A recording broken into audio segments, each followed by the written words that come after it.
राज्य सरकारचा ओबीसी आरक्षणाचा अध्यादेश सुप्रीम कोर्टानं रद्द केल्यानंतर ओबीसींचं राजकीय आरक्षण पुन्हा एकदा रद्द झालेलं आहे आणि यामुळं स्वाभाविक राजकारण रंगतंय.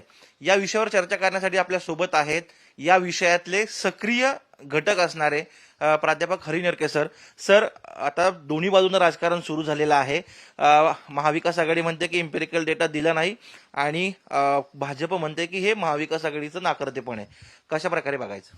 बघा, हा जो माननीय सुप्रीम कोर्टाने काल दिलेला आदेश आहे तो 6 पानांचा आहे. तो मी अतिशय बारकाईने वाचलाय. त्याच्यामध्ये सुप्रीम कोर्टाने असं म्हटलेलं आहे की आम्ही कृष्णमूर्ती केसमध्ये 2010 साली ट्रिपल टेस्ट करण्यासंबंधीचे आदेश दिले होते आणि विकास किसन गवळी केसमध्ये सुद्धा पुन्हा सुप्रीम कोर्टाने 4 मार्च 2021ला म्हणजे 9-10 महिन्यांपूर्वी पुन्हा ते आदेश दिलेले होते. त्या पार्श्वभूमीवर सप्टेंबरमध्ये हा जो अध्यादेश काढण्यात आला त्याला 2 पार्श्वभूमी होती. एक म्हणजे ऑगस्टमध्ये मोदी सरकारने घटनादुरुस्ती करून 127वी हे अधिकार राज्याला पुन्हा एकदा दिले, जे आधी त्यांनी 102व्या घटनादुरुस्तीने काढून घेतले होते. मराठा आरक्षणाच्या पार्श्वभूमीवर ते त्यांनी परत दिले. आता राज्याने हा अध्यादेश काढला तो माननीय सर्वोच्च न्यायालयामध्ये ज्यांनी त्याला आव्हान दिलं ते पदाधिकारी आहेत भाजपचे.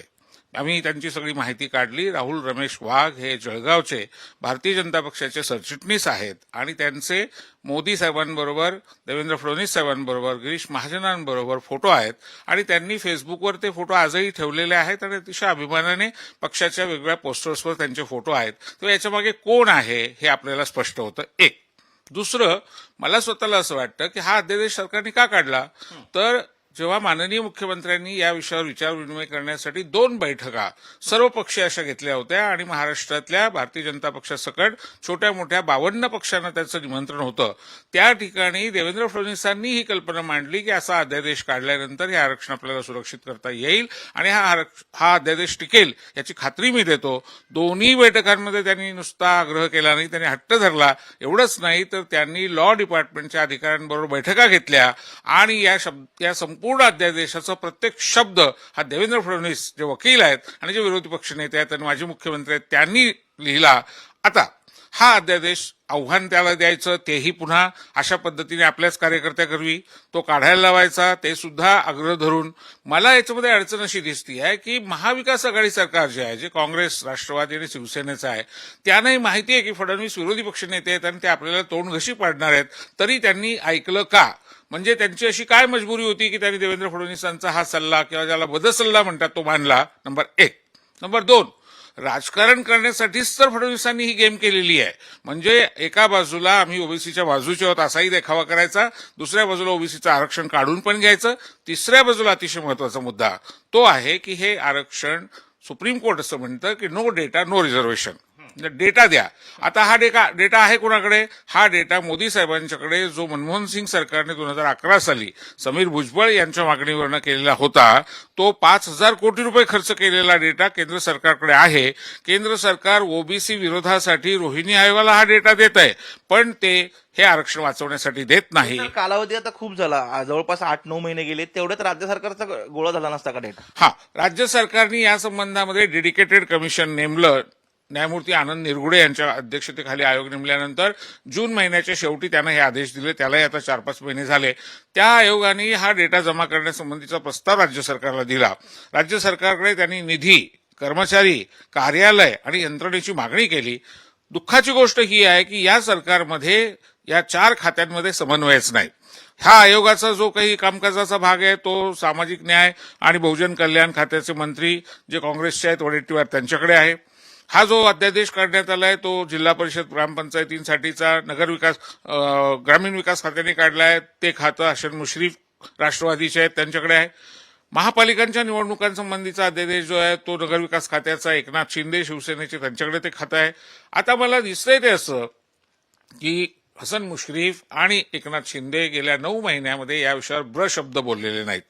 त्यांच्या खात्याचे अशा प्रकारचे अध्यादेश असताना सुद्धा ते प्रेससमोर येत नाहीत आणि वडेट्टीवार फक्त बोलतातच. कारण वडेट्टीवारांनी हा जो प्रस्ताव आयोगाने पाठवलाय तो पुढे पाठवला का, तो का मंजूर झाला नाही, त्याच्यात काय अडचणी आहेत हे अद्यापपर्यंत कळलेलं नाही. उलट आयोग जो कॉशी ज्युडिशियल आहे म्हणजे अर्ध न्यायिक आहे त्यालाच हे अधिकारी आणि हे लोक वर्ण मार्गदर्शन करायला लागले की तुम्ही खातूरमातूर अहवाल पाठवा. पण तुम्ही मग एवढा याला कचरा महाविकास करा. आघाडी सरकार सुद्धा तितकंच जबाबदार नाही का? निश्चितपणाने महाविकास आघाडी सरकारमधला समन्वय नसणं याच्यामुळे हे घडतंय आणि म्हणून मी या निमित्तानं माननीय मुख्यमंत्री उद्धव ठाकरे यांना विनंती करू इच्छितो की या खात्यांचा सगळा समन्वय करण्याची जबाबदारी त्यांनी स्वतःकडे घ्यावी. जसं मराठा आरक्षणाच्यासाठी अशोक चव्हाणांच्या अध्यक्षतेखाली समिती नेमली आहे तशी माननीय उद्धव ठाकरे यांच्या अध्यक्षतेखाली समिती नेमून या चारही खात्यांचा समन्वय त्यांनी घडवून आणावा आणि येणाऱ्या 2 महिन्यामध्ये हा डेटा जमा करावा. अन्यथा मिनी विधानसभा म्हणजे येणाऱ्या महापालिकांमधलं हे आरक्षण जाईल, जिल्हा परिषदांमधलं जाईल आणि ते 5 वर्षासाठी जाईल आणि ज्यांनी हे आरक्षण घालवलं ते मात्र ओबीसींच्या बाजूची नौटंकी करून सहानुभूती मिळवतील आणि ओबीसी मतदान त्यांच्याकडे झुकू शकेल. मला स्वतःला असं वाटतं की ओबीसींचं मतदान हे या तीनही पक्षांसाठी महत्वाचं आहे आणि म्हणून माननीय मुख्यमंत्र्यांनी तातडीने हस्तक्षेप केला पाहिजे आणि हा एम्पिरिकल डेटा जमवला पाहिजे. पण सर कामकाजच सुरू होत नाहीये आयोगाचं, तर मग कसं होणार? एकीकडे मागणी केली जाते निधींची, पण अवघ्या 5 कोटी रुपयांचा निधी मिळतो. असं आहे बघा तुम्ही की हा आयोगाचं कार्यालय कर्मचारी निधी हा प्रश्न फक्त या सरकारपुरता नाही आहे.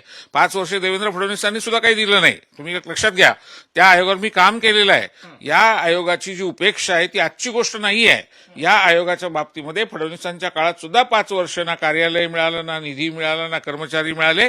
आताही या सरकारची तीच भूमिका दिसतेय की कशाला हवा तुम्हाला एवढा निधी, काय करायचा आहे. पण ते लक्षात घेत नाहीयेत की जो निधी त्यांनी मागितला आहे तो ह्या जनगणनेचं काम जे घरोघर जाऊन करणार आहेत, सरकारी कर्मचारी असणार आहेत, ते शिक्षक असणार आहेत, त्यांना मानधन म्हणून द्यावं लागतं. म्हणजे जो निधी मागितला त्यातला 75% तर सरकारी कर्मचाऱ्यांवर खर्च होणार आहे. 25% निधी हा प्रत्यक्ष त्याचं अनालिसिस करणं आणि त्या संबंधीचा अभ्यास करून तो डेटा सादर सर, करण्यासाठी. इतक्या दिवस हा आयोग केवळ कागदावर राहणं, साध्या नियुक्त सुद्धा पुढच्या त्यांनी केलेलं नाहीये. नाही, असं आहे की आयोगाने आपला प्रस्ताव दिला आहे सरकारकडे. बहुजन कल्याण खात्याने त्याच्यावर कार्यवाही का केली नाही याचं उत्तर वडेट्टीवारांनी दिलं पाहिजे. या संबंधीचा निधी ग्रामीण विकास खात्याने आणि नगर विकास खात्याने का उपलब्ध करून दिला नाही याची उत्तरं हसन मुश्रीफ आणि मला वाटतं एकनाथ शिंदेनी दिली पाहिजेत.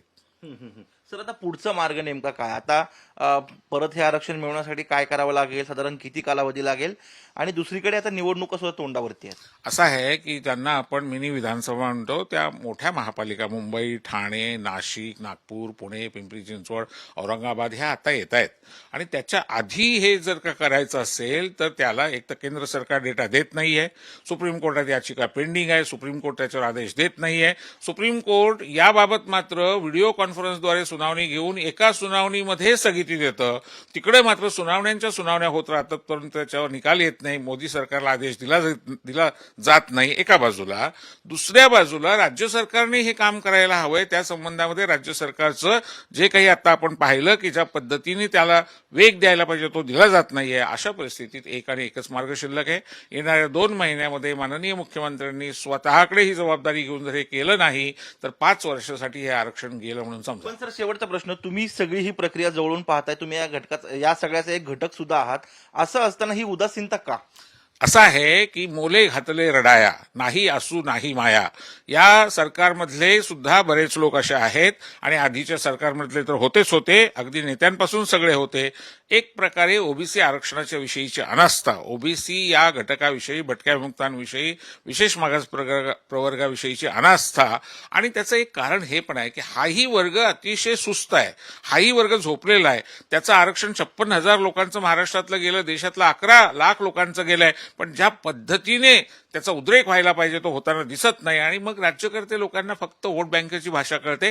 जोपर्यंत वोट बँक जागी होत नाही, ती अंगावर येत नाही, ती रस्त्यावर उतरत नाही, तोपर्यंत दुर्लक्ष केलं तरी परवडतं आणि म्हणून हे दुर्लक्ष चालू आहे.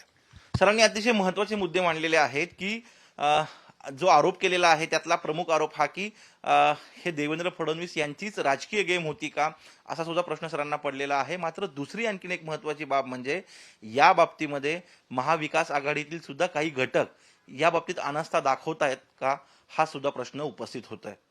कॅमेरामन संपत मोरेसह अमोल कविटकर, साम टीव्ही,